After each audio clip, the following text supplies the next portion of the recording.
오늘 말씀은 아무리 급해도 파도가 잔잔하기까지 기다려야 합니다 라고 하는 제목으로 말씀드리려고 합니다. 우리는 지금 사무엘상 말씀을 쭉 살펴보고 있는데 벌써 25장까지 왔습니다.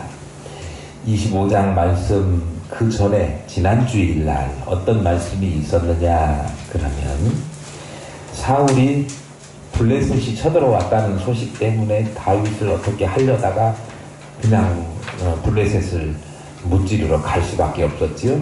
블레셋과 전투를 치르고 다시 돌아와서 다윗이 은신에 있는 엔게디 굴 근처에 오게 됩니다. 우연하게도 그 굴에 와가지고 뒤를 보러, 쉽게 말하면 용변을 보러 들어왔어요. 완전 무방비 상태고 용변 보러 왔으니까 혼자 왔을 테고, 그러니 다윗이 그것을 알고 있었으니 다윗은 사울을 죽일 수 있는 절호의 기회였습니다. 그럼에도 불구하고 기름 부음 받은 자를 죽일 수 없다. 그래가지고 옷자락만 베고 이제 그를 죽이지 않았습니다. 사울은 용변 볼일을 마치고 아무 일 없었다는 듯이 굴을 나갔겠지요. 다윗이 그 뒤를 따라가면서 사울을 불러 세우고 자신의 결백, 나는 결코 사울 왕을 죽이려고 하지 않습니다. 결백을 주장하니까 그 이야기를 들은 사울은 다윗의 말에 막 감동이 됐어요. 그래가지고 일시적으로나마 사울이 다윗을 격려하고 축복하고 이렇게 했던 상황이 지난 주일에 살펴보았던 내용입니다. 그때만 일시적으로 그랬어요. 또 마음이 변해가지고 다윗을 죽이려고 하는 마음이 또 그에게 들어요. 악령에게 계속 사로잡혀서 사는 인생이 또 회개했다고 해도 다시 죄악 구덩이로 들어갑니다. 근데 어찌됐건 오늘은 지난주 이어서 계속해서 되어지는 또 하나의 에피소드가 있는데 이른바 나발 사건이라고 불리워지는 일이 일어납니다. 나발 사건, 그게 뭐냐 그러면 나발이라고 하는 사람을 중심으로 일어난 그 사건이라는 이야기죠. 사람 이름입니다. 오늘 본문의 맨 처음에는 사무엘이 죽음을 먼저 이야기하고 있습니다.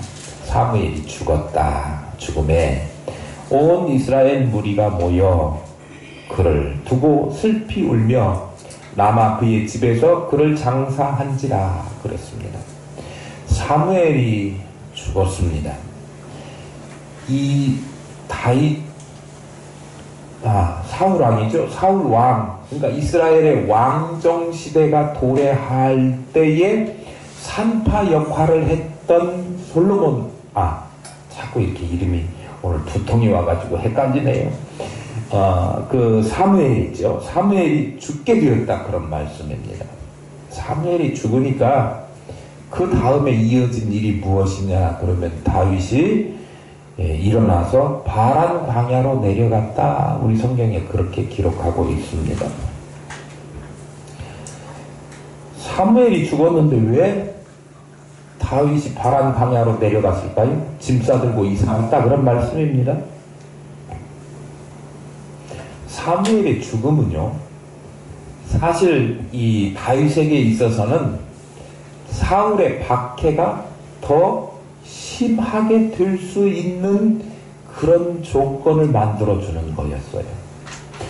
지금 사울 왕도 사무엘이 기름 부어 세웠지 않습니까?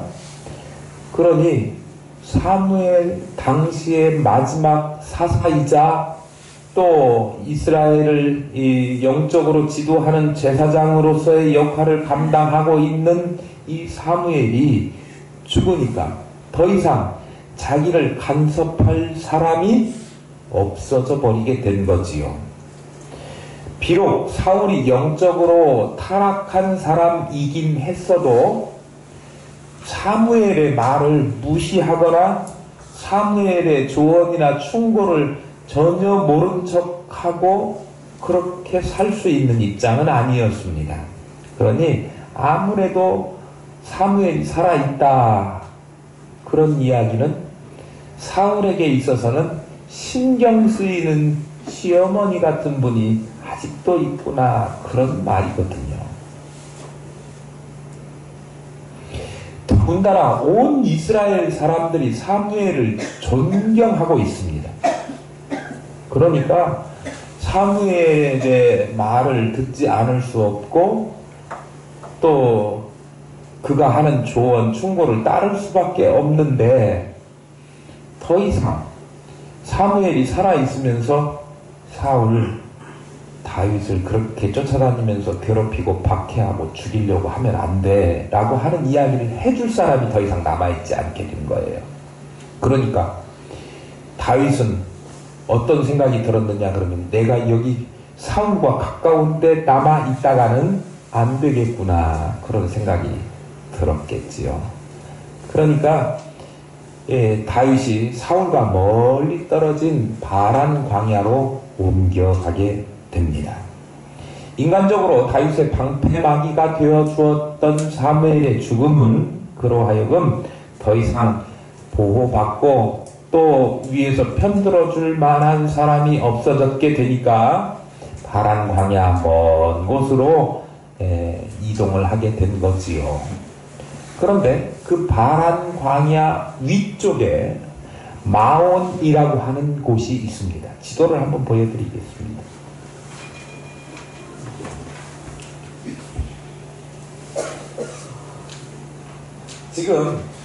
지금 다윗은 엔게디 굴에 숨어 있습니다. 사울이 엔게디 굴 와가지고 용변을 보고 나갈 때 따라 나갔지요. 그런 사건이 있은 다음에 사무엘이 죽어요. 사무엘이 죽으니까 사무엘이 살고 있는 라마 그의 집에서 그를 장사 지내지요. 그러니 다윗이 듣고 아마 라마에 갔을 법하지요.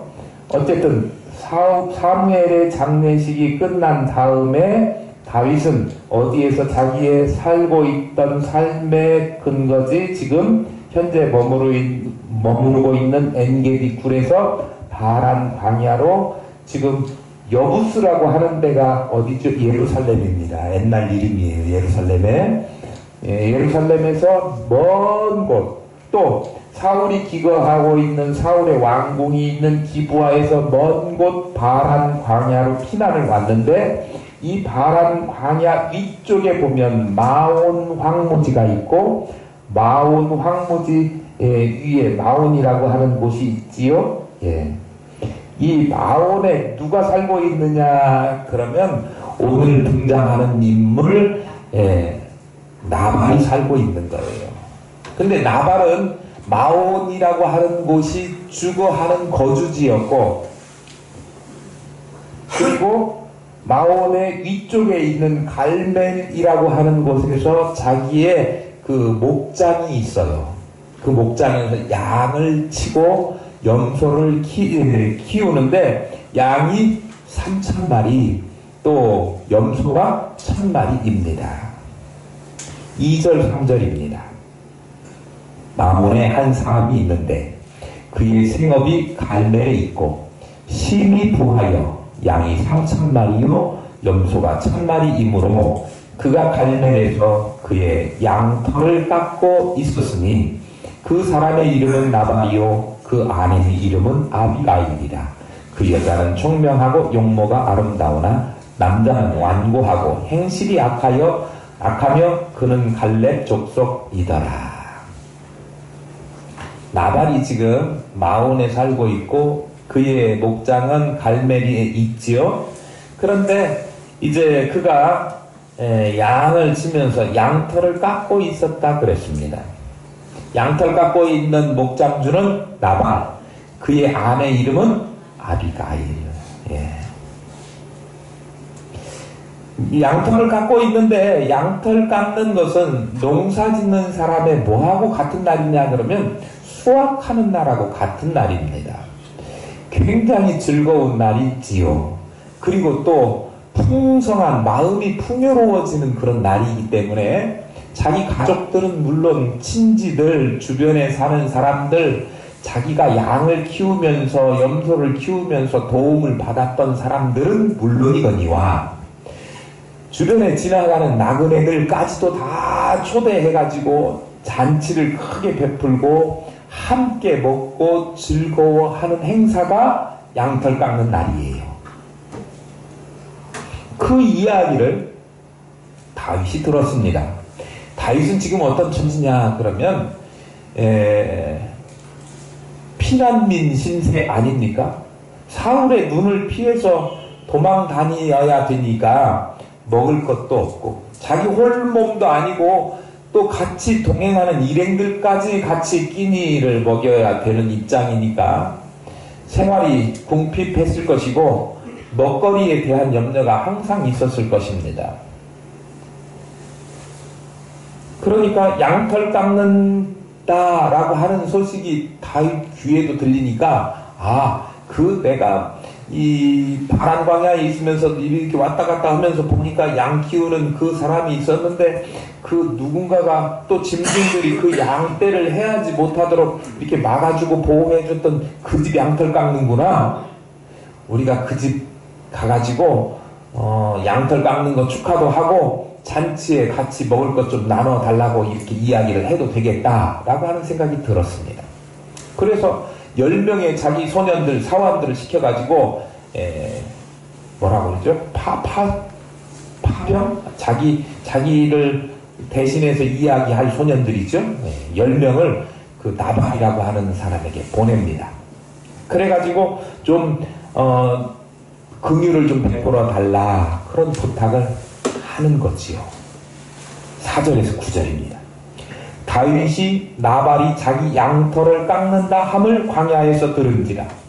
다윗이 이에 소년 10명을 보내며 그 소년들에게 이르되 너희는 갈멜로 올라가 나발에게 이르되 내 이름으로 그에게 문안하고 그 부하게 사는 자에게 이르기를 너는 평강하라 내 집도 평강하라 내 소유의 모든 것도 평강하라. 내게 양털 깎는 자들이 있다 함을 이제 내가 들었노라. 내 목자들이 우리와 함께 있었으나 우리가 그들을 해하지 아니하였고 그들이 갈멜에 있는 동안에 그들의 것을 하나도 잃지 아니하였나니 내 소년들에게 물으면 그들이 내게 말하리라. 그런즉 내 소년들이 내게 은혜를 얻게 하라. 우리가 좋은 날에 왔은즉 내 손에 있는 대로 내 종들과 내 아들 다윗에게 주기를 원하노라 하더라 하라. 다윗의 소년들이 가서 다윗의 이름으로 이 모든 말을 나발에게 말하기를 마치매 그랬습니다. 가서 좀 우리에게 긍휼을 좀 베풀어줘.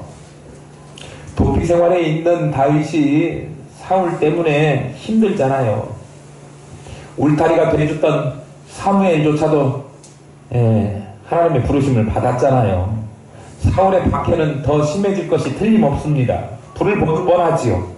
파란 광야 멀리까지 도망왔으니 생활이 매우 궁핍해졌습니다. 그런데 그 지역의 유지인 나발이라고 하는 사람이 이제 잔치를 베풀어도 될 만큼 그렇게 부유하고 뿐만 아니라 자기가 거기 머무는 동안에 나발의 양떼들을 지켜주고 이렇게 했으니까 찾아가서 부탁을 좀 해봐야 되겠다. 그랬더니 나발이 10절에 하는 말, 나발이 다윗의 사환들에게 대답하여 이르되 다윗은 누구며 이새의 아들은 누구냐? 요즘에 각기 주인에게 억지로 떠나는 종이 많도다. 그렇게 말하고 있습니다. 오늘 지금 이 10절이 앞으로 나발의 운명을 결정짓게 될 중요한 말입니다. 아주 결정적인 말이에요. 중요하다기보다는. 요즘 각자의 주인에게서 억지로 떠나는 종이 많도다 그렇게 말하면서 다윗이 누구냐? 이새의 아들은 누구냐? 그렇게 이야기하고 있는 거예요. 다윗에 대해서 모를 리가 없지요. 골리앗을 무찔렀던 사람이라고 하는 거 동네에 있는 사람들조차도 천천히요 만만히요 하면서 만만을 일컬었던 다윗, 그런 노래까지 지어 부를 정도인데 다윗을 모르다니요.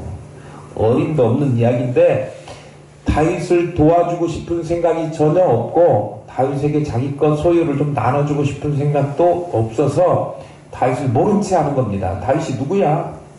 또 다윗을 비하하기까지 합니다. 이새의 아들, 알지도 못하는 사람의 아들이라고 이렇게 이야기하는 거죠.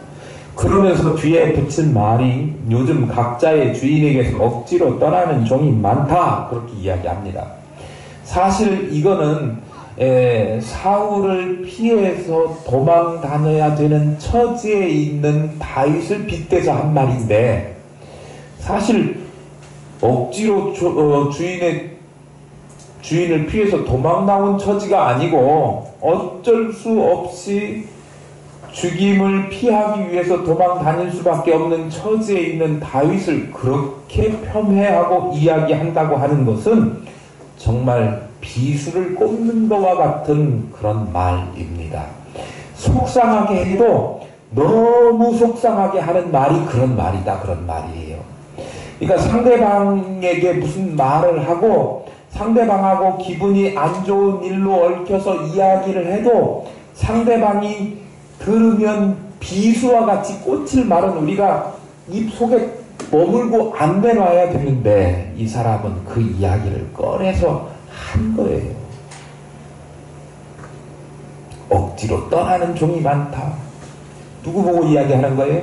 다윗 네가 그놈 아니냐, 이렇게 이야기하는 거죠. 나발이 이 말은 피를 부를 수 있는 말이었습니다. 험한 말이었습니다.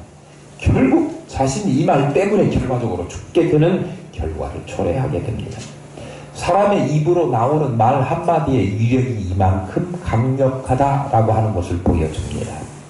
말을 어떻게 하느냐에 따라서 말 잘하면 칭찬받고 존귀와 사랑을 받는가 하면, 잘 해놓고도, 여태까지 잘 해놓고도 미움을 들을 수 있고 정죄를 당하고 패망하고 때로는 죽음을 당할 수도 있는, 죽음을 자초할 수도 있는 지경에 이르게 하는 것이 말이라고 하는 것이지요. 그래서 잠언에 보면 미련한 자는 교만하여 입으로 매를 자청하고 지혜로운 사람은 입술로 스스로를 보전하느니라, 그렇게 말씀하고 있어요. 매 순간 말하는 것을 참 조심스럽게 해야 됩니다. 그리스도 예수의 사랑과 또 겸손이 담긴 말을 하도록 우리는 힘써야 합니다. 상대방을 비난하는 말, 감정을 상하게 하는 말, 그런 말 해서는 안 된다라고 하는 거예요.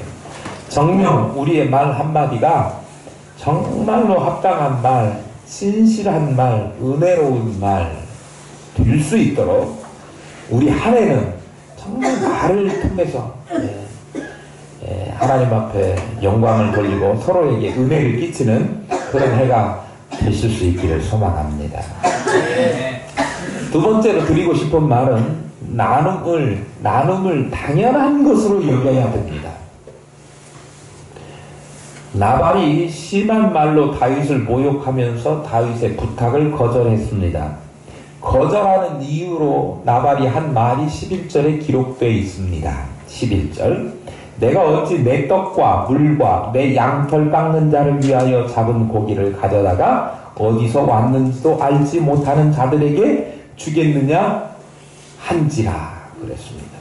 무슨 말이냐 그러면, 내가 근본도 모르는 사람에게 내 떡, 내 물, 내 고기 줄 수 없어, 그런 말이에요.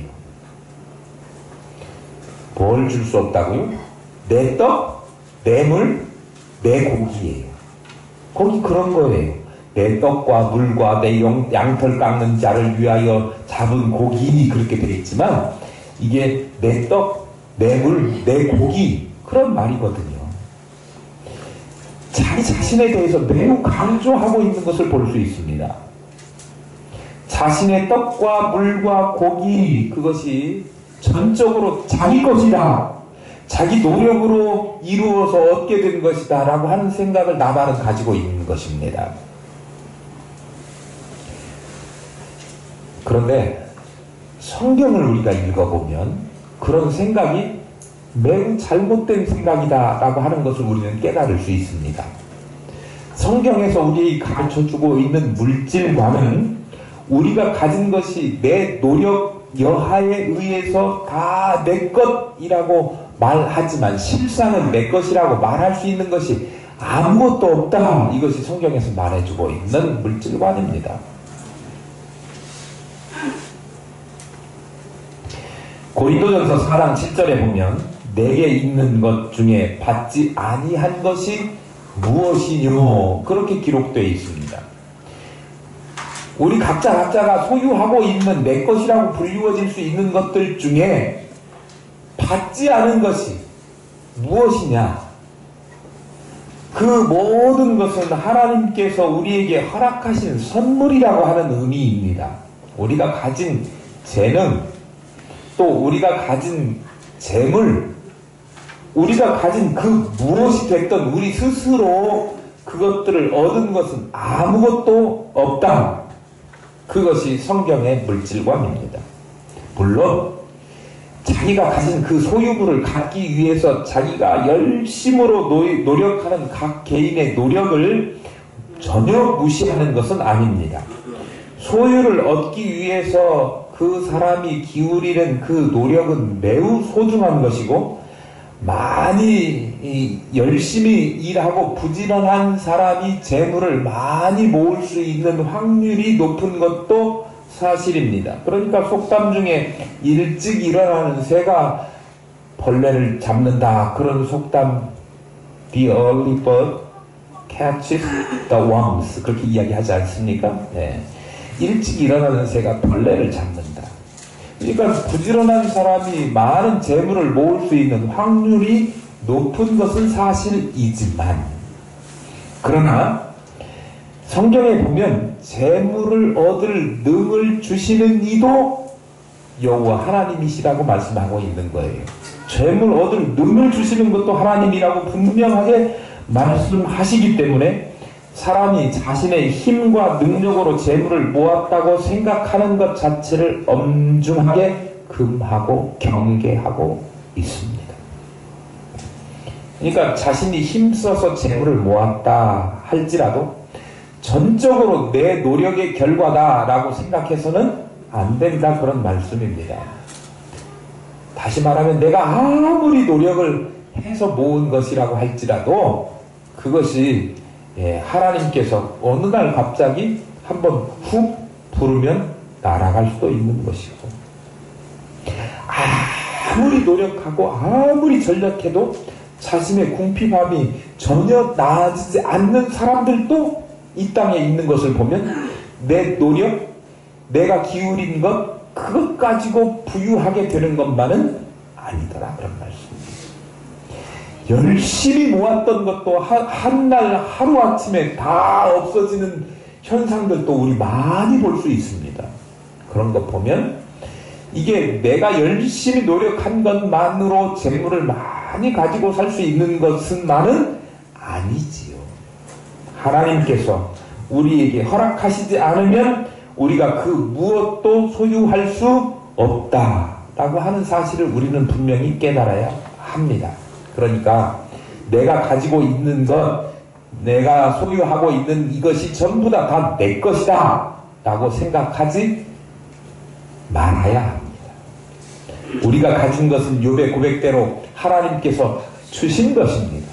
우리는 적신으로 왔잖아요. 아무것도 옷 한 벌도 걸치고 오지 못했습니다. 그런데 하나님께서 주신 것인데, 이 하나님께서 주신 우리가 소유하게 된 것은 다만 주님의 소유를 우리가 맡아서 관리할 수 있는 명령을 받은 것 뿐이다 라고 하는 사실이라고 우리는 여겨야 됩니다. 하나님의 것을 가지고 우리가 이 땅에서 사용하고 그 사용할 수 있는, 소유를 맡아서 관리할 수 있는 책임을 우리에게 맡겨주셨는데, 초대교회 성도들 보면 청지기적 소유관, 물질관을 가지고 있었기 때문에 그들이 서로 자기의 것을 자기의 것이 아닌 것처럼 유무상통하고 서로 나누고 그렇게 베푸는 삶을 살 수 있었던 것입니다. 그러니까 하나님께서 우리에게 주신 재물은 나 혼자 잘 먹고 배부르고 그렇게 살라고 우리에게 맡겨주신 것이 아니라 하나님의 것을 가지고 자기 자신의 필요를 채워주는 것과 동시에 또한 뿐만 아니라 그것을 필요로 하는 사람들에게 나누어 줄 수 있도록 필요를 채워주는 그런 책임을 우리에게 또한 맡기시면서 주신 물질이다 라고 하는 사실을 우리는 기억해야 한다고 하는 것. 아무리 모아두어야 한꺼번에 훅 털어서 날아가 버릴 수도 있는 것이 재물이에요. 그런데 그것을 가지고 하나님이 주신 것, 나에게 관리를 위탁하신 것이니 나의 필요를 따라서도 쓰지만 이웃을 위해서도 하나님이 원하시는 그 뜻대로 베풀면서 나누면서 사는 것, 그것이 어쩌면 당연한 일이다 라고 하는 것입니다. 그러니 내가 남을 위해서 조금 베풀었다고 그것이 큰 자랑거리도 아니고 당연한 일을 하는 것이고, 우리 교회는 교회적으로도 우리 교회 성도들만 부하고 풍요롭고 편안하고 안락하게 교회 치장하고 뭐 이렇게 하는 데에, 그런 데에다 물질을 사용하는 것이 아니라, 우리 조금 불편해도 화장실 같은 층에 없어도 위층 올라다니고 여러 가지 해야 되고 뭐 이렇게 한다고 할지라도 우리가 가지고 있는 것 서로 나누면서 이것이 그리스도의 사랑입니다 라고 하는 것을 보여줄 수 있는 나눔의 삶, 이것이 우리가 잘하는 것이 아니라 당연한 일 하는 것이다 라고 하는 사실이에요. 우리 교회는 그렇게 될 수 있기를 소망합니다. 나발이 근본도 모르는 사람에게 자기 떡, 물 줄 수 없다, 고기 나눠줄 수 없다, 딱 잘라서 거절해요. 참 그렇게 말하기도 어려울 텐데요, 딱 잘라서 거절합니다. 그러니까 다윗이 그 말을 듣고 너무나 분함을 느꼈어요. 아니 그 광야에 있는 동안에 자기 수하들 데리고 가가지고 그 양떼들, 염소들, 짐승들이 해하지 못하도록 막아주고, 그건 일인자 아닙니까? 다윗이 원래 뭐 했던 사람이에요? 목동 출신 아닙니까? 그러니까 자기의 노하우 최대한 동원해가지고 나발의 양들 이런 것들 다 보호해 주었어요. 이 뒤에 읽어봐도 그런 내용이 계속 기록될 겁니다.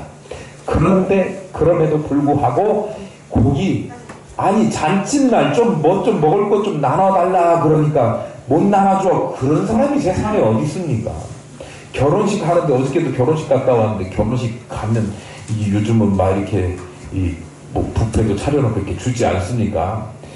제가 혼자 가서 이렇게 접수해서 몇 명 식권 드릴까요? 이렇게 물어보더라고요. 그러니까 같이 동반하는 사람들도 그 잔칫날은 돈 계산 뭐 이런 거 안 하는 거예요. 서로 먹으면서 즐거우면서 이렇게 하는 것이, 당시에는 동네, 우리도 예전에 잔치 있으면 뭐 상갓집 그 동네에 하나 생기면 일주일 내내 밥도 안 하고 그냥 그 집 가서 밥 먹는다, 그런 이야기가 있을 정도로 잔치는 그런 날입니다.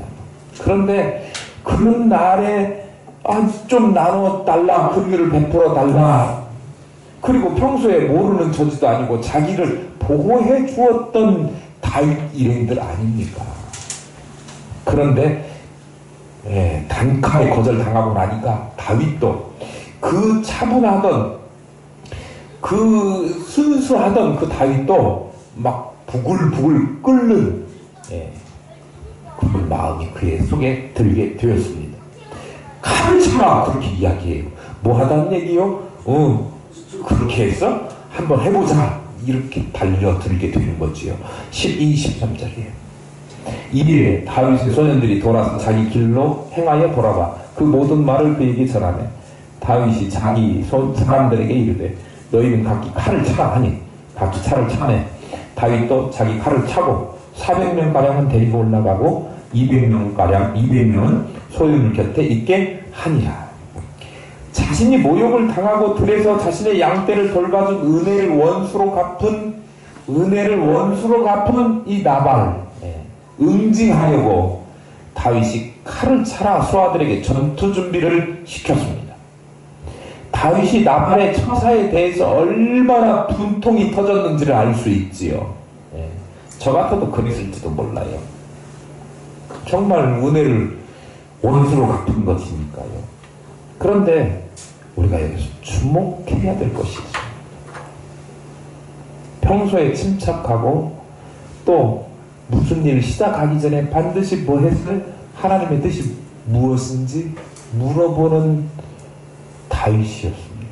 그런데 이번만큼은 어찌 됐는지 하나님에게 묻지도 않고 칼차 전투태세 나가자 이렇게 한 거잖아요.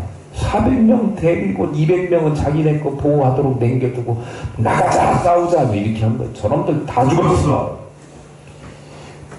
분노하게 되니까 이성을 잃게 되고 사람이 파괴적이 되게 된 거죠. 우리 성경에 보면 가인하고 아벨, 형 가인이 아벨을 죽여서 최초의 살인자가 되지 않습니까? 왜 죽였어요? 너무 끌어올르는 아벨 동생 거는 받으시고 내 거는 저놈만 없었으면 하는 분노가 마음속에 일었어요. 그러니까 분노를 다스리지 못해서 치밀어 오르는 그런 것이 분별력을 흐리게 하고 그리고 범죄를 저지르게 만드는 거죠. 아비가일이라고 하는 나발의 아내가 등장하잖아요. 청명하고 또 외모도 괜찮게 생긴 모양입니다. 그 여자가, 그 아내가 중재를 서요. 그 일을 무마시키려고 다음 시간에 그거 말씀드릴 텐데요. 중재 서지 않았다고 하면 다윗은 즉각 출동해가지고 나발 그 일행을 다 죽였을 것입니다. 그런데 중재 때문에 그렇게 하지는 않았어요. 만약에 그 중재가 없어서 나발을 죽이려고 다윗이 자기 분노가 치미는 대로 그 당시에 군사들을 이끌고 가서 칼을 휘둘렀다고 하면 그 다윗은 왕이 될 수 있었을까요? 아니, 왕은 될 수 있었을지 몰라도 정말 우리 이스라엘 사람들이 지금도 다윗 왕은 최고의 왕으로 존경하고 있는데 우리도 왕 중에 다윗 같은 왕이 없다고 생각하지 않습니까? 그런데 그렇게 왕은 됐을지 몰라도 지금 우리가 생각하는 것만큼 훌륭한 왕은 될 수 없었을 것입니다.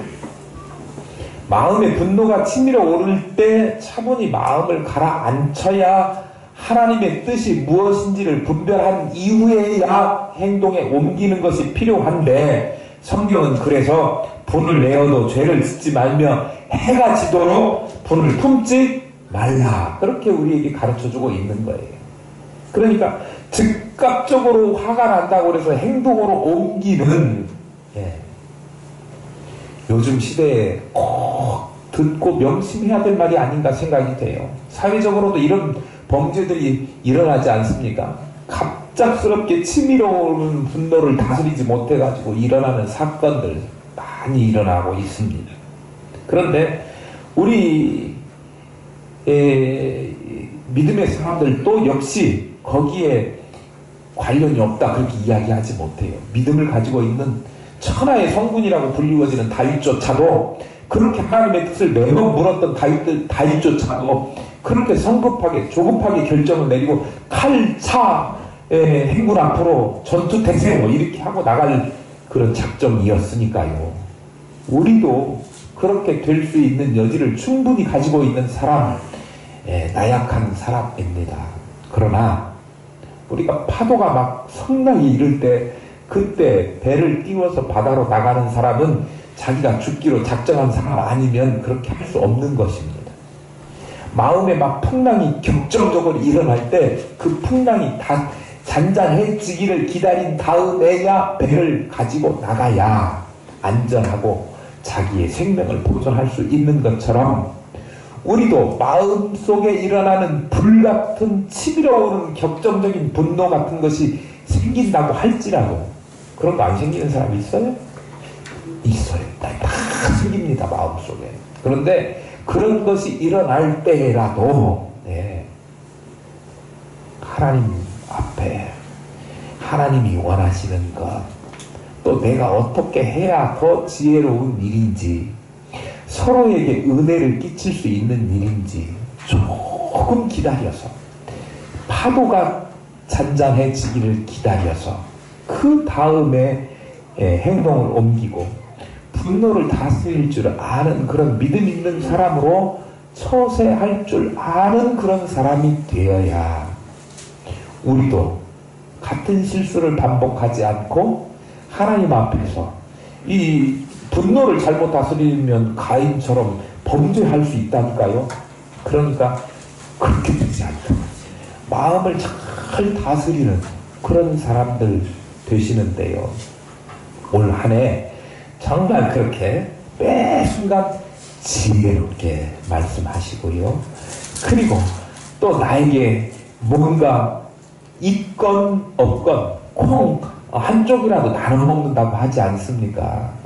이웃을 위해서 베풀고 나보다 조금 부족한 형제를 위해서 베풀고 사랑하고 그렇게 하시는 또 뿐만 아니라 살면서 그런 일 없으리라는 법 없는데 좋은 일 해피한 일만 오래 생기셨으면 좋겠는데 오히려 마음 상하고 속 뒤집어지는 일이 생긴다고 할지라도 마음속에 막 격정적인 파도가 일난다고 할지라도 그거 잘 다스려 가지고